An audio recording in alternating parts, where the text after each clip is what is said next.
एक जमींदार था। एक उसकी घरवाली थी। घर में दो ही जने थे। जमींदार खेत में काम करता था और उसकी पत्नी घर का काम करती थी। पति पत्नी दोनों ही गर्म स्वभाव के थे। थोड़ी थोड़ी बात पर दोनों की ठन जाया करती। कभी कभी तो घरवाली का बना बनाया खाना भी बेकार हो जाता। एक दिन घरवाली अपनी रिश्तेदारी में गई। वहाँ उसे एक बुजुर्ग औरत मिली।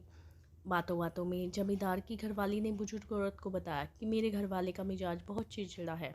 वे जब तब मेरे साथ लड़ते ही रहते हैं। कभी कभी इससे हमारी बनी हुई रसोई भी बेकार चली जाती है। बुजुर्ग महिला ने कहा, यह कोई बड़ी बात नहीं है। ऐसा तो हर घर में होता रहता है। मेरे पास इसकी एक अचूक दवा है। जब भी कभी तेरा घरवाला तेरे साथ लड़े तब तुम उस दवा को अपने मुंह में रख लेना। इससे तुम्हारा घरवाला अपने आप चुप हो जाएगा।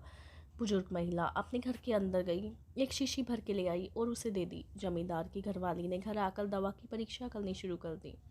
जब भी जमींदार लड़ता वह दवा को अपने मुंह में रख लेती। इसका काफ़ी असर भी दिखाई दिया। जमींदार का लड़ना काफ़ी कम हो गया। यह देखकर वह काफ़ी खुश हुई। वह खुशी खुशी बुजुर्ग महिला के पास गई और कहा, आपकी दवाई तो कारगर सिद्ध हुई। आपने इसमें क्या क्या डाला है, ज़रा बता देना। मैं इसे घर पर ही बना लूँगी।